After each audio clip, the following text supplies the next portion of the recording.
नमस्कार, मैं डॉक्टर राकेश पाठक। इस वक्त पूरे देश में चुनावी चर्चाएं सरगर्म हैं। वोटर लिस्ट में गड़बड़ियों को लेकर कांग्रेस नेता राहुल गांधी के बड़े बड़े खुलासों के बाद देश भर में इस तरह की चर्चाएं छिड़ी हुई हैं कि क्या हमारे देश में पिछले कई सालों में जो चुनाव हुए हैं वे साफ सुथरे तरीके से हुए हैं। तमाम तरह की बहस छिड़ी हुई है, संसद से लेकर सड़क तक और सड़क से लेकर सबसे बड़ी अदालत तक।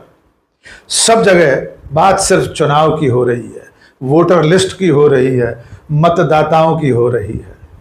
लेकिन इसी बीच अचानक एक ऐसा चुनाव हुआ जिसने पूरे देश में बड़े बड़े लोगों को चौंका दिया है।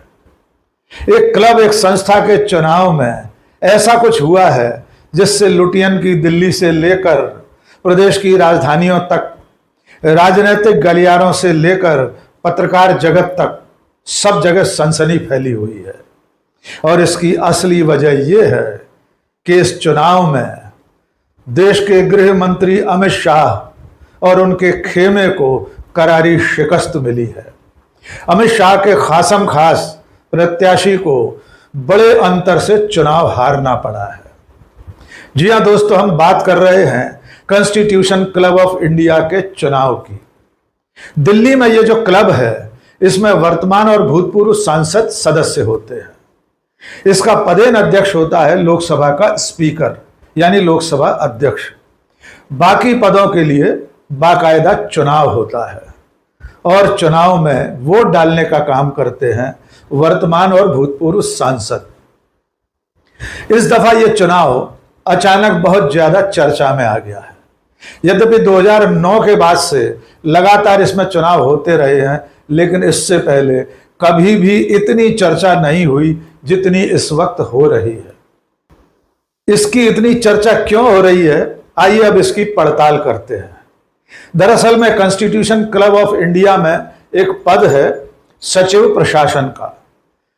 यह पद सबसे ज्यादा महत्वपूर्ण होता है क्योंकि पदेन अध्यक्ष तो स्पीकर होता है, बाकी की जो कामकाजी शक्तियां हैं, जो कामकाज का बंटवारा है, उसमें सबसे ज्यादा बड़ी जिम्मेदारी सचिव प्रशासन के पद की होती है। इस पद पर पिछले 2 दशक से ज्यादा से भारतीय जनता पार्टी के नेता राजीव प्रताप रूढ़ी विराजमान थे।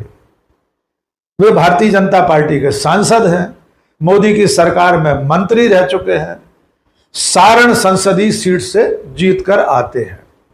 लेकिन इस दफा जब वे चुनाव में उतरे तो उनके सामने उन्हीं की पार्टी के एक नेता, भूतपूर्व मंत्री संजीव बालियान ने ताल ठोक दी। ऐसा पहली बार शायद हो रहा था कि कॉन्स्टिट्यूशन क्लब ऑफ इंडिया के सेक्रेटरी पद के चुनाव में एक ही पार्टी के 2 प्रत्याशी आमने सामने जोर आजमाइश कर रहे थे। यहां तक भी सब कुछ ठीक था, लेकिन जैसा कि आप जानते हैं कि राजीव प्रताप रूढ़ी इस वक्त नरेंद्र मोदी और अमित शाह की गुड बुक में नहीं है। उन्हें इस दफा मंत्री नहीं बनाया गया है, यानी 2024 में जब वे चुनाव जीते हैं उसके बाद से मंत्री नहीं है, जबकि मोदी की पिछली सरकारों में मंत्री रहे थे। दूसरी तरफ संजीव बालियान मुजफ्फरपुर से सांसद रहते थे, लेकिन वे 2024 का लोकसभा चुनाव समाजवादी प्रत्याशी के सामने हार गए और अब वे कॉन्स्टिट्यूशन क्लब ऑफ इंडिया के चुनाव में अपनी ही पार्टी के नेता राजीव प्रताप रूढ़ी के खिलाफ मैदान में आ गए। जब चुनाव प्रचार शुरू हुआ तब धीरे धीरे यह तय हो गया कि संजीव बालियान की पीठ पर केंद्रीय गृह मंत्री अमित शाह का हाथ है। अमित शाह चाहते हैं कि राजीव प्रताप रूढ़ी ये चुनाव हार जाएं और उनके खेमे के पट्टे Sanjeev Baliyan constitution club of India के सचिव बन जाएं। इसके बाद उन्होंने अपने ही खेमे के एक फायर ब्रांड नेता निशिकांत दुबे को संजीव बालियान के पक्ष में प्रचार करने के लिए उतार दिया। निशिकांत दुबे कॉन्स्टिट्यूशन क्लब में पहुंचे, पिछले कई दिनों से लगातार लामबंदी कर रहे थे, यहां तक कि उन्होंने अब तक सचिव रहे अपनी ही पार्टी के नेता राजीव प्रताप रूढ़ी पर कई तरह के आरोप लगाए। इसके बावजूद 12 अगस्त को जब मतदान हुआ और उसका परिणाम सामने आया तो संजीव बालियान राजीव प्रताप रूडी के सामने 100 से ज्यादा वोटों के अंतर से चुनाव हार गए।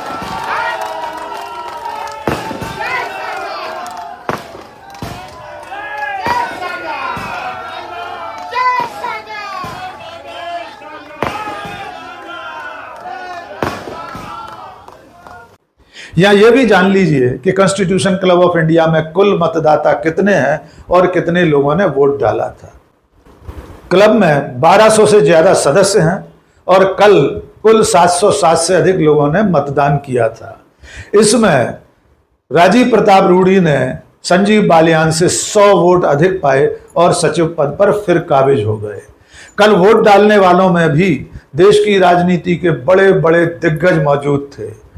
केंद्रीय गृह मंत्री अमित शाह, केंद्रीय मंत्री और भारतीय जनता पार्टी के अध्यक्ष जगत प्रकाश नड्डा, यूपीए की चेयरपर्सन सोनिया गांधी, कांग्रेस के राष्ट्रीय अध्यक्ष मल्लिकार्जुन खड़गे और तमाम मंत्री सांसद वोट डालने गए थे। लेकिन जैसे ही यह चुनाव शुरू हुआ था तभी यह लगने लगा था कि अमित शाह के समर्थन के चलते संजीव बालियान के खिलाफ दूसरी लॉबी सक्रिय हो गई है। जो मोदी शाह से भीतर ही भीतर असंतुष्ट भाजपाई नेता हैं और सांसद हैं, उन सब लोगों ने राजीव प्रताप रूडी का समर्थन किया। एक मौके पर कुछ दिन पहले संसद परिसर में नेता प्रतिपक्ष और कांग्रेस के नेता राहुल गांधी ने रूडी से पूछा था कि क्या आप कॉन्स्टिट्यूशन क्लब का चुनाव लड़ रहे हैं। जब रूडी ने कहा कि वे चुनाव लड़ रहे हैं तो राहुल गांधी ने कहा था डोंट वरी। उसी दिन तय हो गया था कि रूडी को इंडिया गठबंधन के यानी बीजेपी विरोधी तमाम पार्टियों के वोट मिल सकते हैं। अंदर खाने सोनिया गांधी, मल्लिकार्जुन खड़गे, राहुल गांधी और तमाम दूसरे सांसद, बीजेपी से इतर दूसरी पार्टियों के सांसद रूडी के पक्ष में थे। लेकिन उससे भी ज्यादा बड़ी बात यह है कि भारतीय जनता पार्टी के सांसदों ने बड़ी संख्या में राजीव प्रताप रूडी को वोट दिए, तभी वे 100 से ज्यादा वोटों के अंतर से चुनाव जीते हैं। थोड़ा सा इस क्लब के इतिहास के बारे में भी जान लीजिए। नई दिल्ली में संसद भवन के पास कॉन्स्टिट्यूशन क्लब ऑफ इंडिया का उद्घाटन 1965 में हुआ था। तत्कालीन राष्ट्रपति सर्वपल्ली राधाकृष्णन ने इसका उद्घाटन किया था। तब से वर्षों तक, दशकों तक इसकी जो संचालन समिति थी, इसकी जो गवर्निंग बॉडी थी, वो मनोनीत होती आई थी। लेकिन उसके बाद 2009 से इसके चुनाव शुरू हुए और इस दफा ये चौथा चुनाव था। और इस चुनाव में, इस बेहद प्रतिष्ठापूर्ण चुनाव में केंद्रीय गृह मंत्री अमित शाह और उनके खेमे की करारी मात हो गई है। इस चुनाव में बीजेपी के ही एक नेता के हाथों बीजेपी के दूसरे नेता का हारना कहीं गंभीर संकेतों को बताने वाला है। अंदर खाने चर्चा यह भी है कि भारतीय जनता पार्टी के भीतर सांसदों में मोदी शाह के खिलाफ एक गुट लगातार ताकतवर होता जा रहा है। और यही वजह है कि रूडी की जीत में जितना समर्थन विपक्ष के सांसदों का है, उससे कहीं ज्यादा बीजेपी के सांसदों के वोट उन्हें मिले हैं। इसलिए नरेंद्र मोदी, अमित शाह और उनके खेमे को यह हार बहुत दिन तक सताती रहेगी। आज के इस वीडियो में बस इतना ही। बहुत बहुत शुक्रिया। जय हिंद।